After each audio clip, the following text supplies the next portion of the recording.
Louise Lynn Hay was an American motivational author and the founder of a non-profit organization, Hay House. She authored several New Thought self-help books, including the 1984 book, You Can Heal Your Life.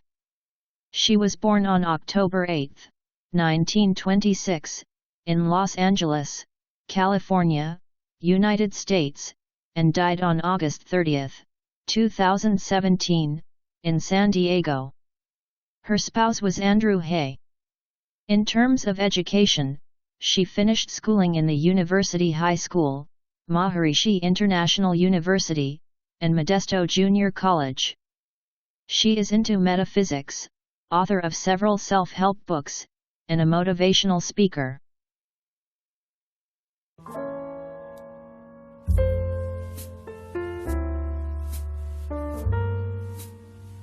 Hello, this is Louise Hay, and I would like to discuss a few ideas with you. I am a metaphysical counselor, teacher, and healer. I do not heal anyone. The work I do is to help people understand how their own mental patterns are creating their own life experiences, all of them, the good and the so-called bad.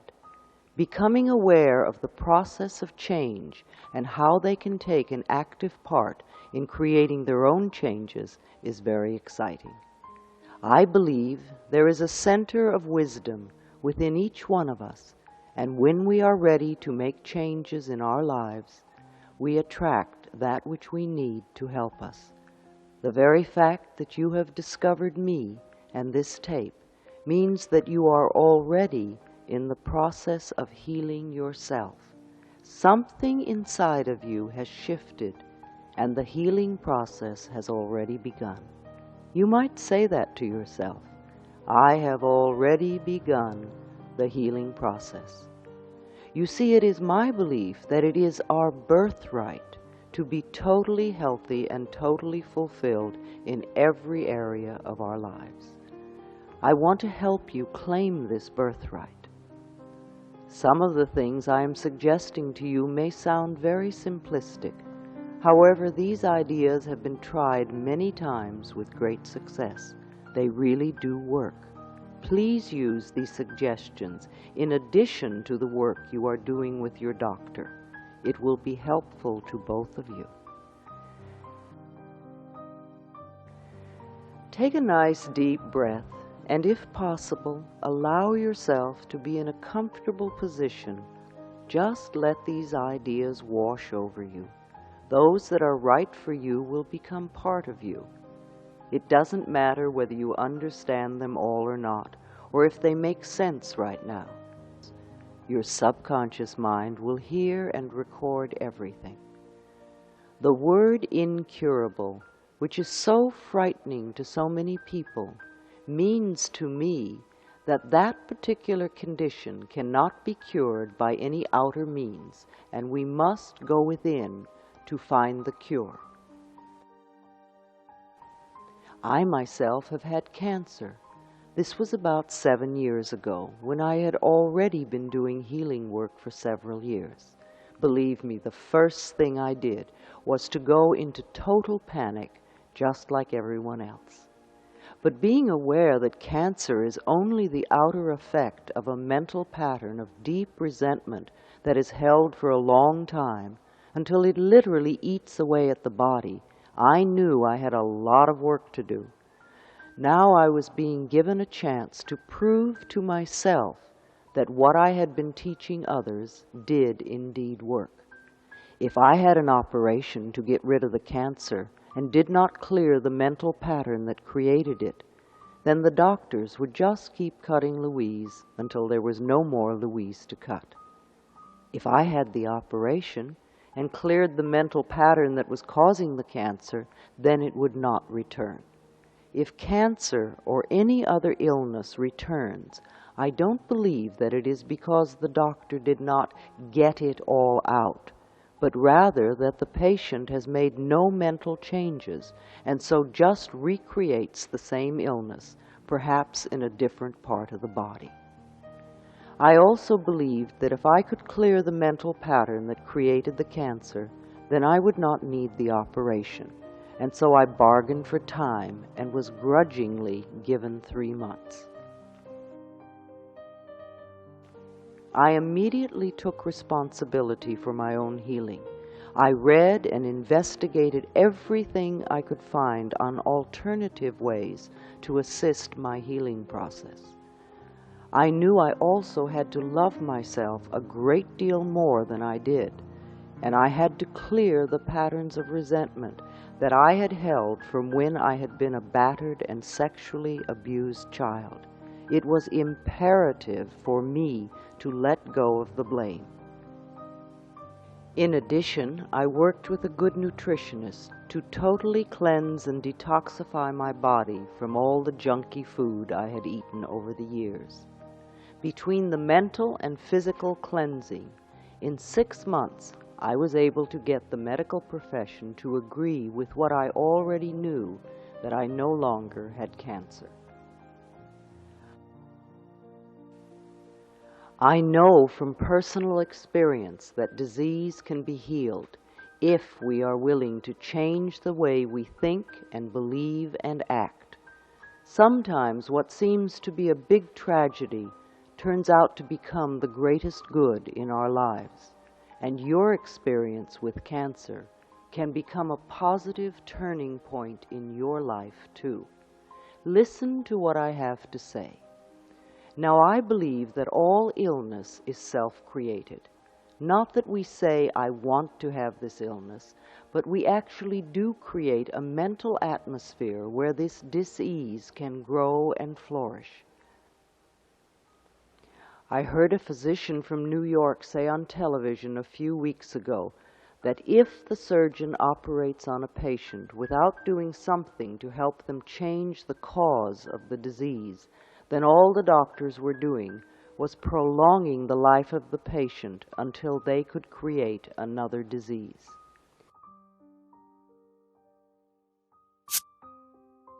It is my belief that we are each 100% responsible for every experience in our lives, the best and the worst. We all create our experiences by the thoughts we think and the words we speak. The universe totally supports us in every thought we choose to think and believe. Our subconscious mind accepts whatever we choose to believe. You can say it either way. They both mean that what I believe about myself and about life becomes true for me, and what you choose to think about yourself and about life becomes true for you. And we have unlimited choices about what we can think. When we are very little, we learn how to feel about ourselves and about life by the reactions of the adults around us. It is the way we learn what to think about ourselves and about life. Now, if you lived with people that were very unhappy, then you learned a lot of negative things about yourself and about life.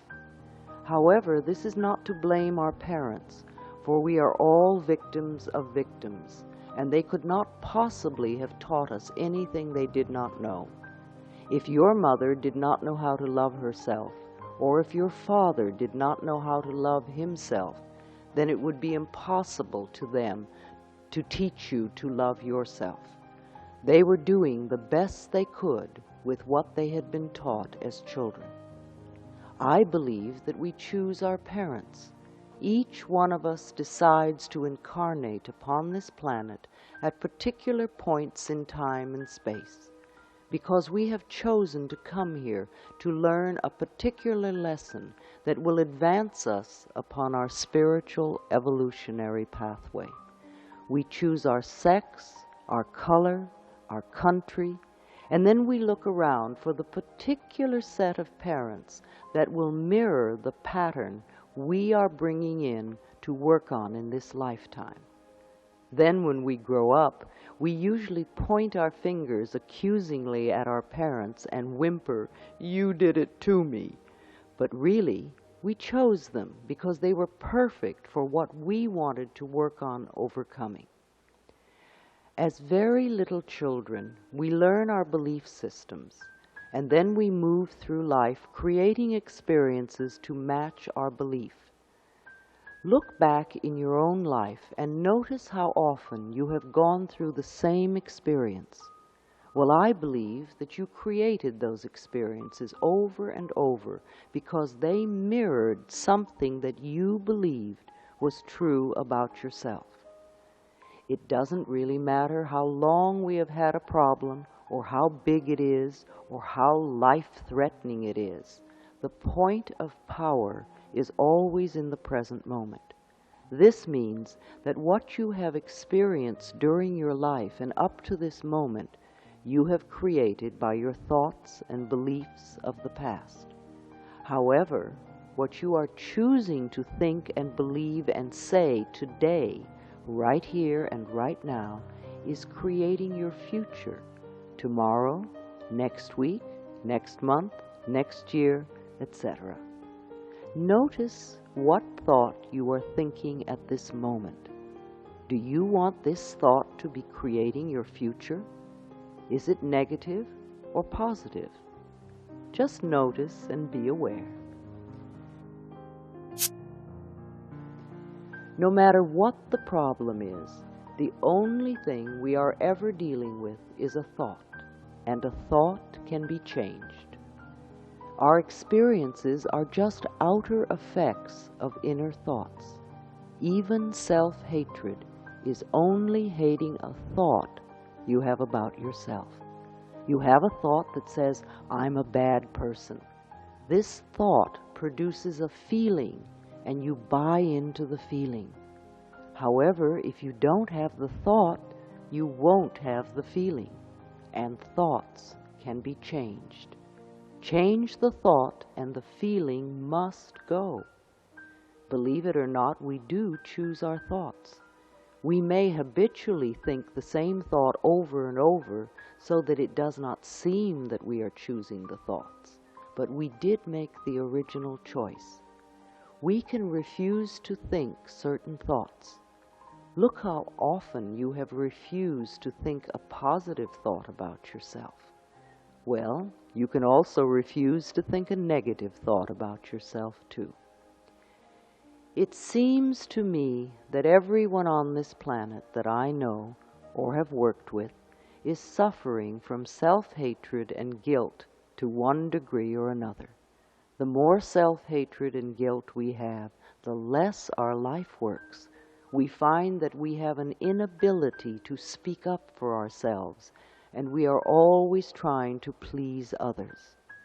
The less self-hatred and guilt we have, the better our lives work on all levels. It has been my experience that the very bottom line for everyone I have worked with is always, I am not good enough. And we often add to that, and I don't do enough. Does this sound like you?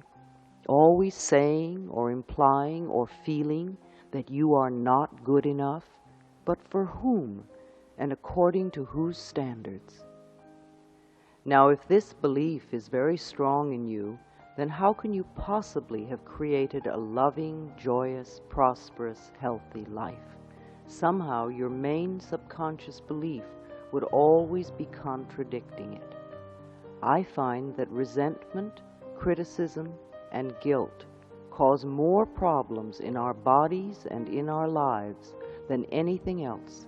These feelings come from blaming others and not taking responsibility for our own lives. You see, if we are all 100% responsible for everything in our lives, then there is no one to blame. Whatever is happening out there is only a mirror of our own inner thinking. I am not condoning their behavior, but it is our beliefs that attract people that will treat us that way. If you find yourself saying, everyone always does such and such to me, criticizes me, is never there for me, uses me like a doormat, abuses me, then this is your pattern. There is some thought in you that attracts this behavior. It is you that must change the belief that creates the experience. When you no longer think that way, they will go and do that to somebody else. You will no longer attract it. When we want to begin to change a condition, one of the first things to do is to say so. Literally say, I am willing to release the pattern within me that is creating this experience or condition. You can say this to yourself over and over every time you think of your illness. Say this with me now. I am willing to release the pattern in me that has created this condition. The minute you say it, you are stepping out of the victim role. You are no longer helpless. You are acknowledging your own power. You are saying, somehow I may not understand it, but somehow I am beginning to understand that I created this, and now I take my own power back, and I am going to release it and let it go. What a powerful statement to have your subconscious mind supporting. In no way am I trying to create more guilt for anyone. I am helping us to look at what needs to be released. This is a time for healing, for making whole, not for condemnation of any sort. Resentment, criticism, and guilt are the most damaging mental thought patterns we can have. This kind of thinking creates and maintains dis-ease in the body. Acid-biting thoughts often create acid blood, and your blood is your life force. These thoughts literally eat away at the body.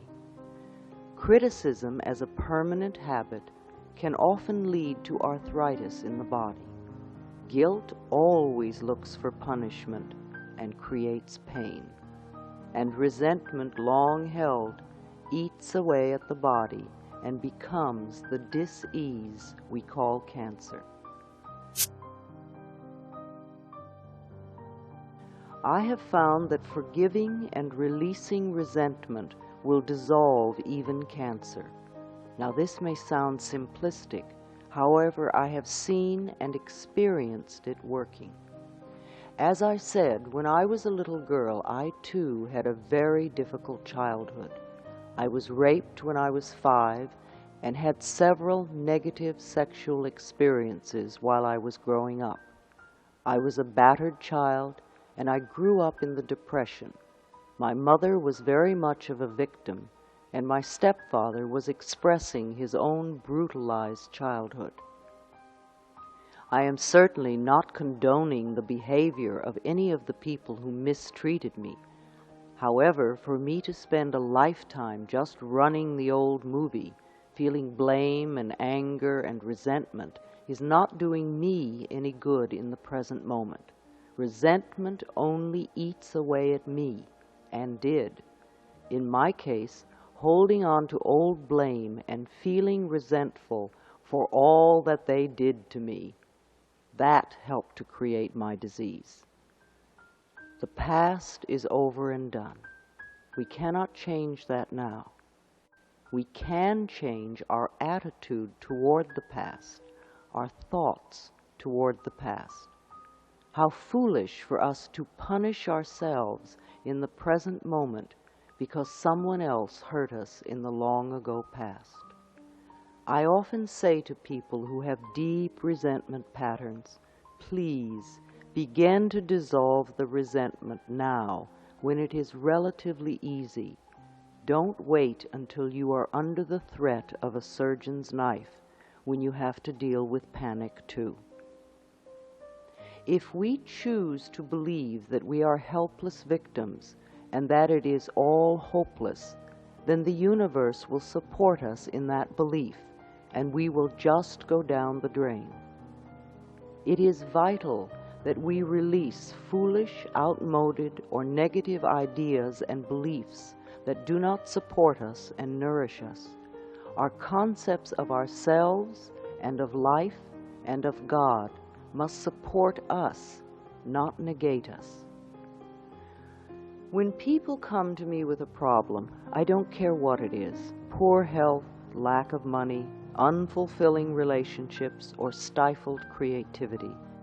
There is only one thing I ever work on, and that is loving the self. I find that when we really love and accept and approve of ourselves exactly as we are, then everything in life flows. It's like little miracles are everywhere. Our health improves, we attract more money, our relationships become much more fulfilling, and we begin to express ourselves in creatively fulfilling ways. I often ask people to look in the mirror and say, "I love and accept myself exactly as I am." When they can't do it or won't do it or find it painful to do, then I know that they are killing themselves with their own critical thoughts. Go to a mirror and try it. See what comes up in your mind. Notice how you feel. This may be the center of your problem: resenting others and not being willing to love and accept yourself. When we won't love ourselves, it just means that we are still believing the old limitations that someone taught us many years ago. Usually that person was someone who did not know how to make their own life work. But remember, it's only a thought, and a thought can be changed. Loving the self, to me, begins with never, never, ever, ever criticizing ourselves for anything. Criticism locks us into the very pattern we are trying to change. Understanding and being gentle with ourselves helps us to move out of it. After all, you have been criticizing yourself for years, and it hasn't worked. Let's try approving of yourself and see what happens. Self-approval and self-acceptance, right here and right now, are the keys to positive changes. It is also important that we release the past and be at least willing to forgive. We may not know how to forgive, and we may not want to forgive, but the very fact that we say we are willing to forgive begins the healing process. Love is always the answer to healing, and the road to love is through forgiveness. It is imperative for our own healing that we release the past and forgive everyone. The Course in Miracles says that all disease comes from a state of unforgiveness, and that whenever we are ill, we need to look around to see who it is that we need to forgive. I would add to that the very person you find it hardest to forgive is the one you need to let go of the most. Forgiveness means giving up, letting go. It has nothing to do with condoning behavior. It's just letting the whole thing go. We do not have to know how to forgive. All we need to do is to be willing to forgive. The universe will take care of the hows. We understand our own pain so well, how hard it is for most of us to understand that they were also in pain and doing the best they could with the understanding and awareness and knowledge that they had. In order to heal ourselves, we need to be willing to change our thinking, to forgive others, and to learn to love and accept ourselves more. When we refuse to be willing to love ourselves, then we are denying ourselves our own healing. Self-acceptance and self-approval in the now are the keys to positive changes in our future. One of the ways in which we unknowingly deny ourselves love is to make ourselves wrong, to be critical of what we do or do not do.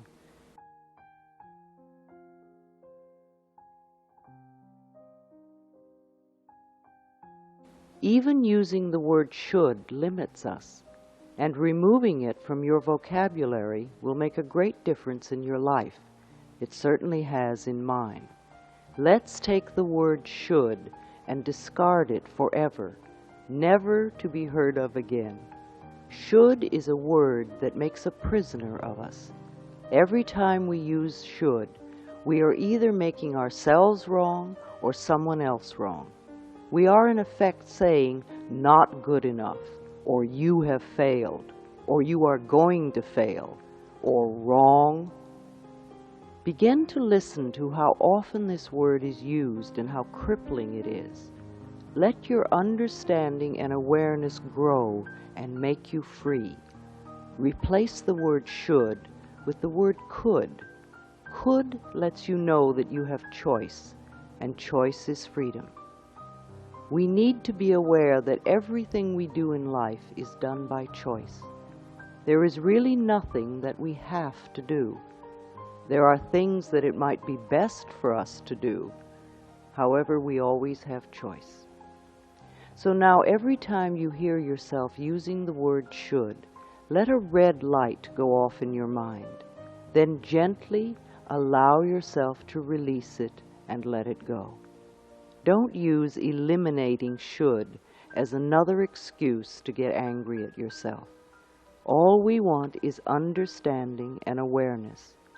You might notice, oh dear, it's 27 times today I've said that. No wonder I'm such a rigid person. Now that would be understanding and awareness and the road to freedom. One of the very worst things we can do is to get angry at ourselves. Anger only locks us more rigidly into our patterns. Sometimes we think we have to be angry at ourselves in order to change. You have been angry at yourself and scolding yourself for years and you haven't changed. That is not the way to do it. We are already the perfect outer expression of our inner understanding, and we will change. But the changes we make when we love and accept ourselves are always positive, always. So let's release the anger and all those negative beliefs about ourselves and life and begin the process of accepting and approving of who and what we are right now. We are always unfolding in the best way we can. The knowledge and understanding that you are already incorporating from this tape will help you to change your life and dissolve the negative patterns. No negative condition can remain in our lives when we truly love and accept ourselves. Love is the healing force. Love dissolves anger. Love gets rid of guilt. Love fades away fear. Love for ourselves is the power that heals us. On a physical level, I would suggest that in addition to what your doctor is doing with you, you seek the services of a good nutritionist. You could even go to the health food store and seek advice, or go to the library and read a book on nutrition, or talk to a friend who understands the importance of good food in your diet and how it can help rebuild your body.